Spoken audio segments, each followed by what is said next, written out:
The message arrived through channels so encrypted that even the Galactic Intelligence Corps couldn't crack them.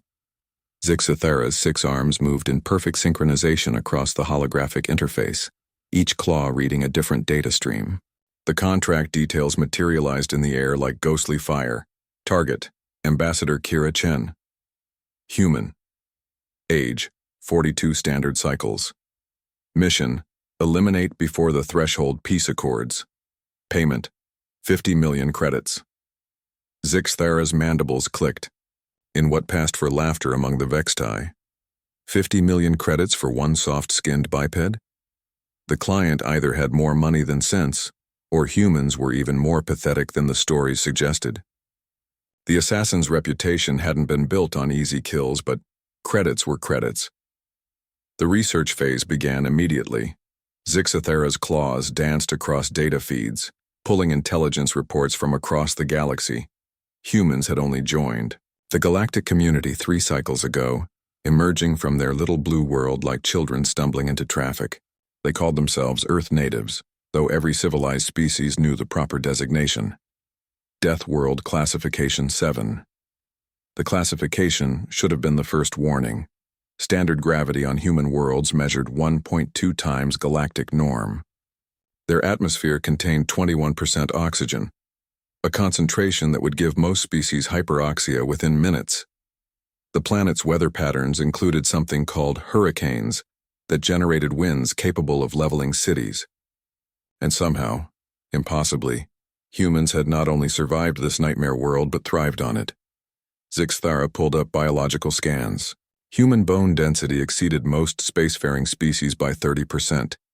Their muscle fibers could generate explosive bursts of strength that defied their compact frames. Most disturbing were their sensory capabilities, primitive by galactic standards, yet frighteningly effective. They could track movement in near darkness, detect chemical changes through something called smell, and their pattern recognition bordered on prescient.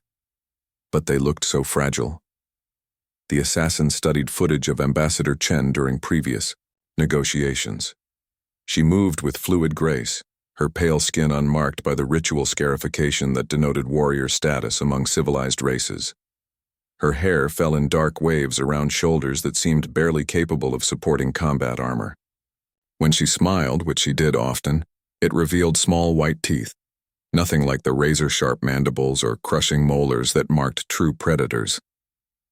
Yet something nagged at Zixathera's trained instincts, the way Chen's eyes tracked movement around the negotiation table. How her hands never strayed far from her sides even during the most relaxed moments. The slight tension in her posture that spoke of muscles ready to explode into action. These were subtle details that most beings would miss, but Zixathera had spent 3 centuries learning to read the micro-expressions that separated predator from prey. The deeper research proved more unsettling. Human military doctrine emphasized something called asymmetric warfare, using enemy strengths against them. Their soldiers trained in environments that would hospitalize most galactic marines. They had developed over 200 different ways to kill with bare hands, and their non-lethal restraint techniques regularly caused permanent injury to other species. More disturbing were the psychological profiles. Humans possessed something called persistence hunting, the ability to pursue prey across vast distances until their targets collapsed from exhaustion. On their homeworld, they had been apex predators not through strength or speed, but through sheer relentless determination. They simply never stopped coming. Zixathera's research assistant, a nervous Tritani named Vesh, brought additional files. The Human Diplomatic Corps has unusual recruiting standards, Vesh chittered. Many ambassadors are former military personnel. This Chen individual served in something called Special Forces before transitioning to diplomacy. The assassin's ODO confidence wavered for the first time in decades. Special Forces implied elite status, but how elite could humans be? Their technology lagged behind galactic standards. Their ships were crude fusion-powered vessels compared to the elegant quantum drives of advanced civilizations. They hadn't even developed proper energy weapons, still relying on primitive projectile throwers that fired metal slugs. Yet those same crude weapons had proven devastatingly effective during humanity's brief military encounters with space pirates. Human tactics focused on turning their enemies' advantages into weaknesses, using superior technology against itself through electronic warfare and psychological manipulation. The transport to Kepler Station launched 3 days later. Zixthara occupied a luxury cabin, maintaining the cover identity of a Vextai merchant traveling to the neutral zone.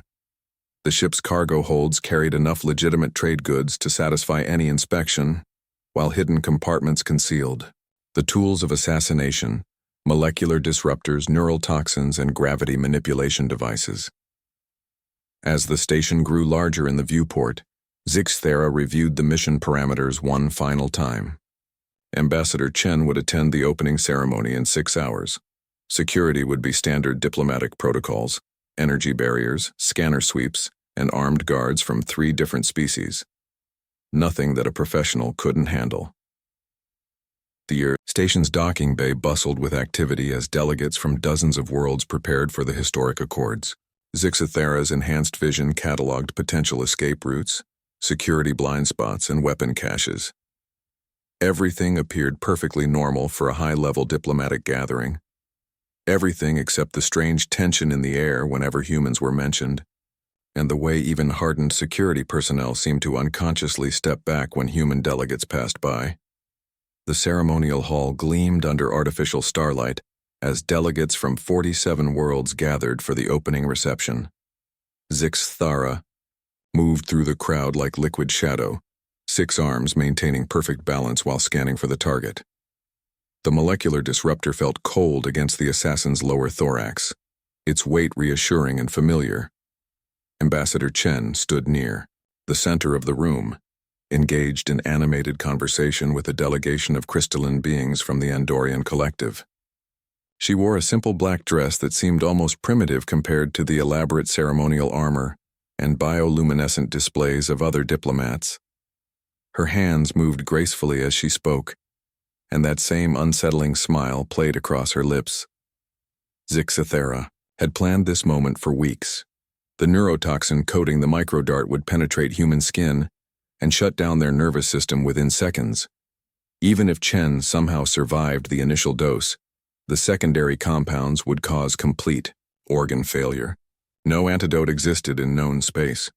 The shot came from across the room, fired through a crowd of unsuspecting delegates. The dart struck Chen's exposed shoulder with surgical precision, the impact barely noticeable among the gentle bumping of the reception crowd. Zixthara watched with professional satisfaction as the toxin entered the human's bloodstream. Chen paused mid-sentence, her hand rising to touch the injection site. For a moment her eyes seemed to lose focus. Then something impossible happened.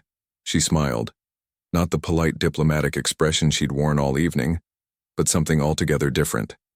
Something that made Zixthara's chitinous plates suddenly feel inadequate as armor.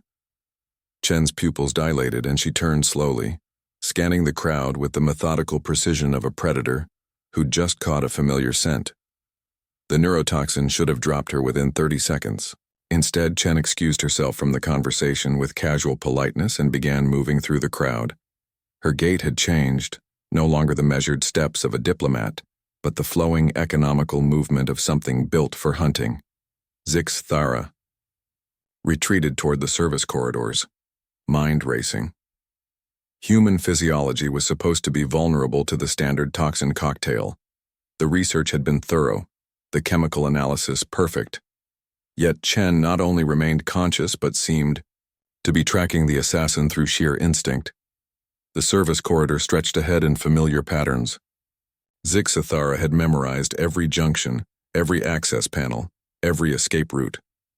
The assassin's natural advantages would dominate here. 6 limbs for climbing, enhanced vision for navigating darkness, and 3 centuries of experience in confined spaces. Behind in the main hall, the reception continued as normal. None of the other delegates had noticed anything unusual. Ambassador Chen had simply stepped away for a moment, probably to use the facilities or take a private communication. Perfectly normal diplomatic behavior.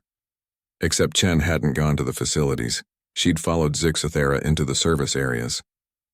The first indication came as a subtle vibration through the deck plating. Footsteps, but wrong somehow. Too light for heavy boots, too deliberate for casual movement. Chen was tracking through the corridors with the patience of something accustomed to long hunts. Zixthera reached the first junction and paused, all 6 arms pressed against the walls to detect vibrations. Standard pursuit protocols called for speed and distance, but something about this felt different. The human wasn't rushing blindly after her target. She was hurting. A soft scraping sound echoed from behind, metal against metal. Chen had found the access panel Zixthera had used to enter the service areas. More disturbing, she'd figured out how to open it without triggering security alerts.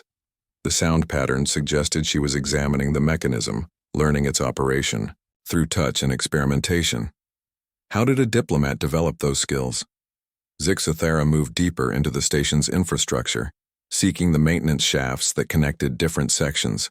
The passages grew narrower, designed for automated repair drones rather than living beings. Perfect terrain for someone with multiple flexible limbs. The human shouldn't be able to follow here. Yet somehow Chen's footsteps continued behind, neither gaining nor falling back. She maintained perfect distance, as if she understood exactly where her quarry was heading. The realization struck Zixthera like a plasma bolt. Chen wasn't just following. She was learning the station's layout in real time, mapping every turn and junction for future reference. The assassin tried standard evasion techniques, false trails, doubled back routes, vertical climbs through service shafts that should have been impossible for bipedal species. Each maneuver failed. Chen adapted to every trick with frightening speed, as if she'd encountered similar tactics before.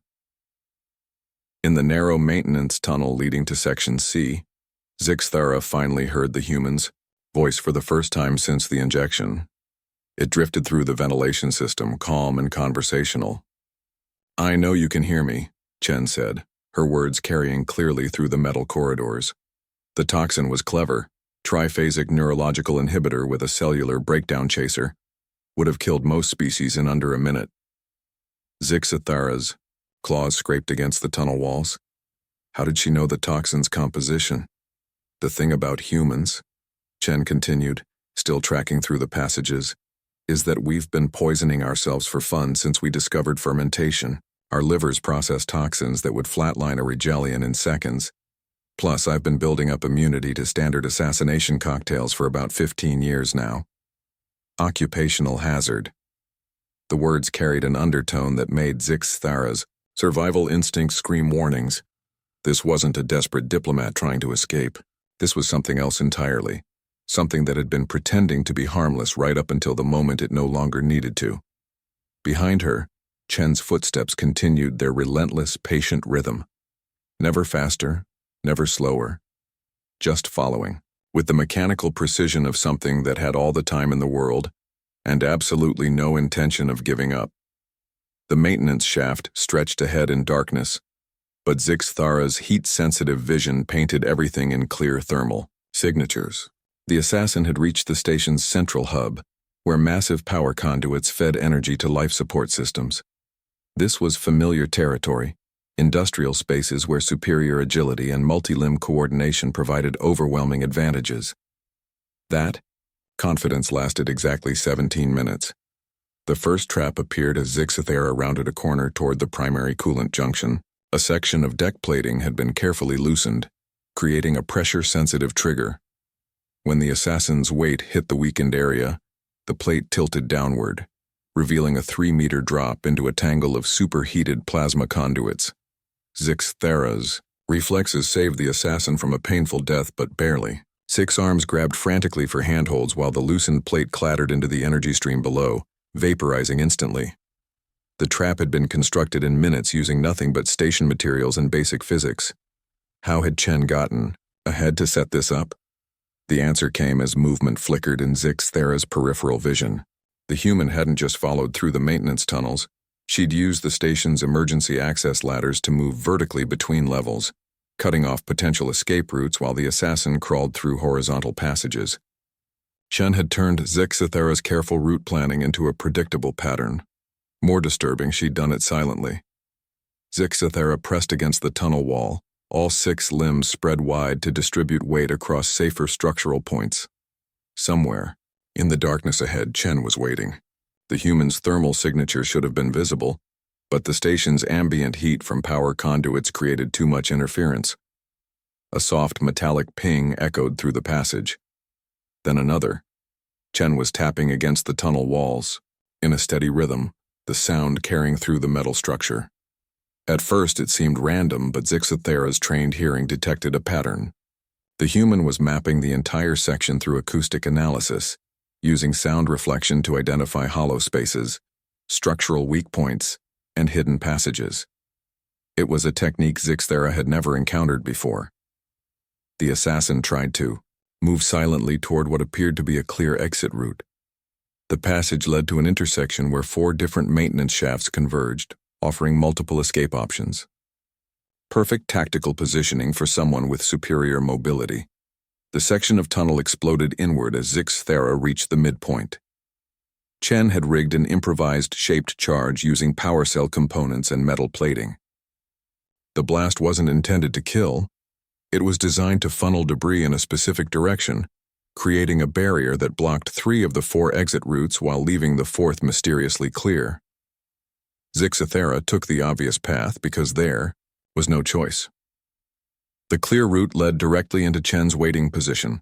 The human crouched in an alcove barely large enough for her compact frame, holding what appeared to be a jury-rigged electromagnetic pulse device cobbled together from scanner, components, and power relays. Her eyes reflected the tunnel's emergency lighting like mirrors, tracking Zixathera's movement with predatory focus. "You're very good," Chen said conversationally, as if they were discussing weather instead of mortal combat. "Professional grade. Equipment, perfect infiltration technique, excellent spatial awareness. But you're thinking like a civilized person." She triggered the EMP device. Zixathera's enhanced vision systems crashed into static as electromagnetic interference flooded the tunnel. The assassins implanted communications, targeting systems, and sensory augmentations all failed simultaneously. For the first time in 3 centuries, Zixathera was reduced to natural senses alone. In the darkness, Chen moved like flowing water. The human had planned for this moment, clearly comfortable operating without technological assistance. Her breathing remained steady and controlled while Zixathera flailed blindly, 6 arms striking empty air where Chen had been standing moments before. A sharp impact against the assassin's lower thorax. Chen had struck with something hard and angular. Pain flared through Zixathera's nervous system as the improvised weapon found gaps in chitinous armor plating. The human had weaponized a piece of broken conduit, turning maintenance debris into a precision striking tool. But the real horror wasn't the attack itself. It was Chen's obvious familiarity with Vextai anatomy. She knew exactly where to strike for maximum effect while avoiding immediately fatal damage. This wasn't random violence. It was surgical application of force designed to disable rather than kill. Emergency alarms began blaring throughout the station as Zixathera's backup team finally arrived. 3 more Shadowclaw operatives, each a specialist in their own field of death. They moved through the station's primary corridors with military precision, expecting to find their primary operative victorious and preparing for extraction. Instead, they found nothing. Chen had anticipated reinforcements. While toying with Zixathera in the maintenance tunnels, she'd been systematically sabotaging the station's internal security systems. Blast doors sealed automatically, trapping the backup team in separate sections. Environmental controls created localized atmosphere problems.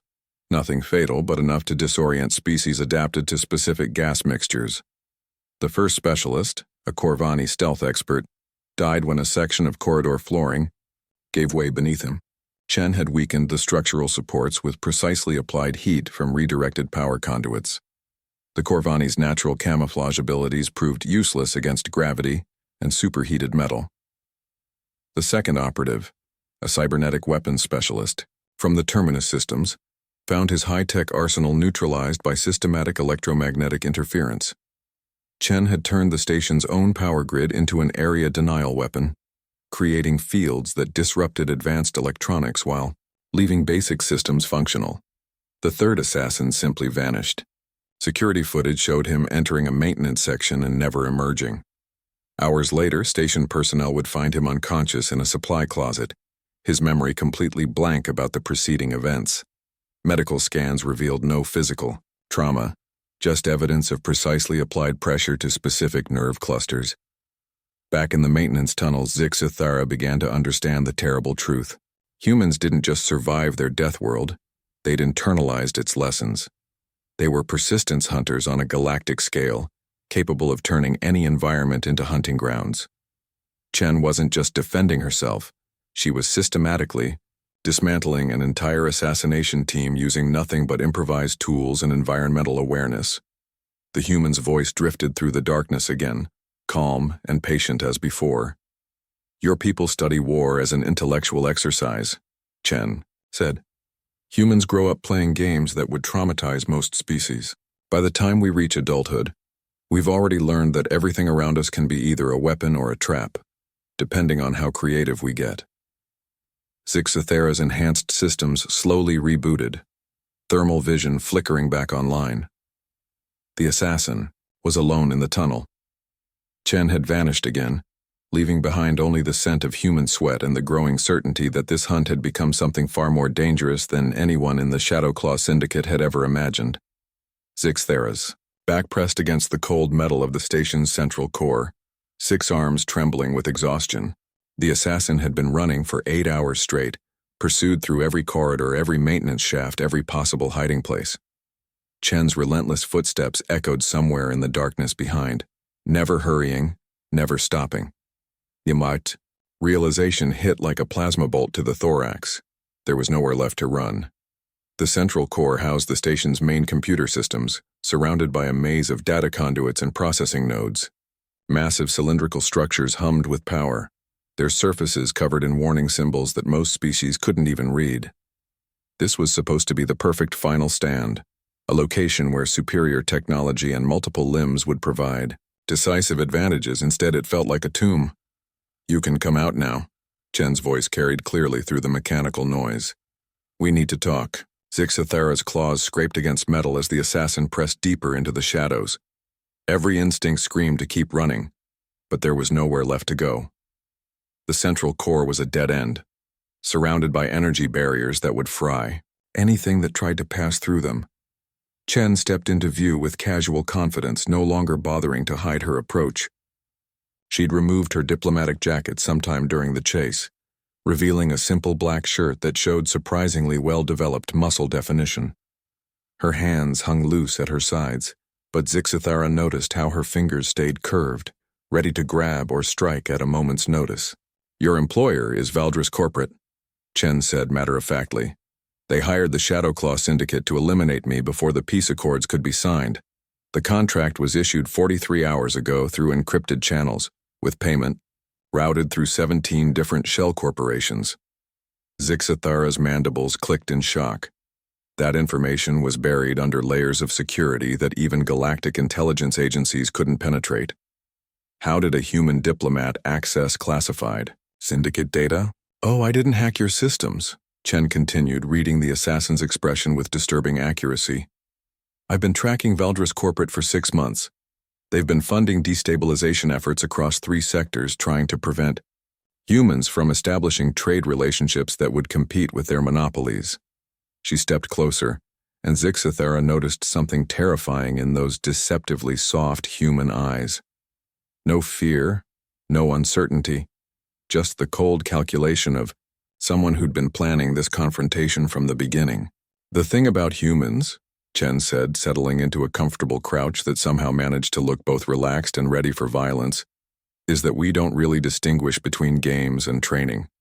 When human children play hide and seek, they're learning tracking and evasion skills. When they play tag, they're developing pursuit reflexes. When they play something called capture the flag, they're basically running military operations." Zixathara tried to process this information. Human offspring engaged in combat training disguised as entertainment. By the time we reach adulthood, most humans have already mastered the basics of small unit tactics, environmental adaptation, and psychological warfare. We call it childhood. Other species call it advanced military conditioning. The human stood smoothly, the movement flowing, like liquid mercury. "Then there's our educational system. Human universities teach something called game theory, mathematical models for conflict and cooperation. We study historical battles for fun. We read stories about warfare and call it literature. We've been preparing for conflict since we learned to walk. A soft chiming sound echoed through the core chamber. Chen glanced at a small device on her wrist. Not the advanced technology Zixathara expected, but a simple chronometer. Station evacuation should be complete by now, Chen observed. They started clearing non-essential personnel about 6 hours ago, when it became obvious that something had gone very wrong with the diplomatic reception. Zixathara's thermal vision detected no other life signs in the surrounding areas. The entire level was empty except for the two of them. How had Chen arranged a full evacuation without triggering security protocols? Station Commander Thrix is an old friend, Chen explained, again reading the assassin's confusion with unnerving precision. We served together during the Outer Rim conflicts. She knows what happens when humans stop playing by civilized rules. The temperature in the chamber seemed to drop several degrees. Chen's casual tone carried implications that made Zixathara's survival instincts scream warnings. You see, diplomacy is just warfare conducted through different means. We smile, we negotiate, we make compromises, but underneath we're still the same species that turned persistence hunting into an art form. The same species that figured out how to kill megafauna with pointed sticks and raw determination. Chen walked slowly around the central processing core, her footsteps echoing in the empty chamber. The galaxy sees us as newcomers, primitive, refugees from a dangerous world. What they don't understand is that we didn't escape our world's dangers. We absorbed them. Every human carries the genetic memory of 10,000 generations who survived by being smarter, more adaptable, and more relentless than everything trying to kill them. She paused directly across from Zixathara's hiding place, though her eyes remained focused on the processing core's displays. Human diplomats aren't failed politicians or academic theorists. We're former special forces operators, intelligence, analysts, and strategic planners who chose negotiation over elimination. When we talk about peaceful resolution, we're offering the alternative to something much worse. The implications struck Zixathara like a physical blow. Every human in the diplomatic corps was essentially a warrior who'd chosen restraint over destruction. Their gentle smiles and polite conversations were acts of conscious mercy, not signs of weakness. The restraint we show in diplomatic settings, Chen continued, that's not our limitation, that's our gift to galactic civilization. Human children play games that would break most species' military recruits. Human teenagers compete in sports that require participants to sign death waivers. Our idea of entertainment includes activities that most worlds classify as torture. She turned finally to look directly at Zixathara's position, though the assassin remained hidden in shadow. So when someone sends killers after human diplomats, they're not just threatening individuals. They're forcing us to remember that underneath all the smiles and handshakes, we're still the apex predators who conquered a world that actively tried to murder everything living on it. The chamber fell silent except for the humming of computer systems. Somewhere in that silence, Zixathara began to understand why even the galaxy's most feared assassins spoke of humans in hushed, worried tones. They weren't just dangerous. They were dangerous while holding back. Chen stepped back from the processing core, her movement deliberate and unhurried. You have 30 seconds to reach the emergency transport pad in Section 7, she said, checking her chronometer again. After that, station security lockdown engages and you'll be trapped here for the next 6 hours. Zixathara's mind raced. This was clearly a trap, but what choice remained? The assassin had been outmaneuvered at every turn, reduced from hunter to prey by a single human who treated mortal combat like a casual conversation. Why? Zixathara finally spoke, the first words exchanged directly between them. Why let me leave? Chen's smile carried no warmth, but it wasn't cruel either. It was the expression of someone who'd already won and knew it. Because dead assassins can't spread stories, and this story needs to be told. The human turned and walked toward the chamber exit, her footsteps echoing in the empty space. 20 seconds, she called over her shoulder. Zixathara moved like liquid lightning, 6 limbs propelling the assassin through maintenance shafts toward Section 7 with desperate speed. Behind, Emergency klaxons began wailing as blast doors sealed. Throughout the station, the lockdown Chen had mentioned was real. Another layer of planning that demonstrated just how thoroughly the human had controlled every aspect of their encounter. The transport pad hummed with power as Zix Thera arrived. A small courier ship waited, its engines already warming for immediate departure. No customs inspections, no security checks. Someone had arranged for the cleanest possible exit from the station. As the ship pulled away from Kepler Station, Zix Thera caught a final glimpse of the diplomatic facility through the viewport. Normal activity had resumed on the outer levels. The peace negotiations would continue as scheduled, with Ambassador Chen returning to her role as a smiling diplomat who discussed trade agreements and cultural exchanges. No one would ever know how close they'd come to witnessing something far more primitive. The courier ship's communications array activated automatically once they reached safe distance. Encrypted messages flooded in from Shadowclaw Command, demanding status reports and mission updates. Zix Thera stared at the incoming data streams for long minutes before finally responding. The report sent shockwaves through the galactic underworld. Within hours, the story spread through encrypted channels used by assassins, mercenaries, and professional killers across dozens of star systems. The Shadowclaw Syndicate's most feared operative had been systematically hunted, trapped, and released by a single human diplomat who'd treated the entire encounter as a training exercise. The details grew more disturbing with each retelling. Chen had known about the contract before it was even executed. She'd allowed the assassination attempt to proceed in order to gather intelligence on Shadowclaw operations. Most horrifying of all, she'd demonstrated the ability to eliminate an entire kill team without breaking diplomatic protocol or even raising her voice. Emergency meetings convened in hidden bases throughout the Outer Rim. Crime bosses and syndicate leaders who normally competed for territory found themselves sharing the same terrible realization: humanity represented a threat they'd never encountered before. The Corvani death cult issued new operational guidelines. Human contracts require minimum teams of 50 operatives and are classified as suicide missions. The Rigelian Assassination Guild simply added humans to their list of untouchable targets, alongside ancient AI constructs and temporal paradox entities. But it was the independent operators who created the rules that would define underground protocol for generations to come.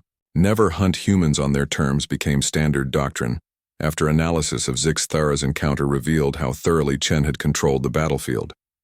Humans didn't just adapt to their environment, they transformed it into an extension of their own capabilities. Deathworlders don't have limits, they have preferences emerged from psychological profiles that painted a terrifying picture. Human restraint wasn't the result of physical limitations or moral weakness. It was a conscious choice that could be revoked at any moment. Most important was the final rule, whispered in cantinas and smuggler dens across the galaxy. When humans arrive, even the galaxy's deadliest killers run. The peace negotiations concluded 3 days ahead of schedule.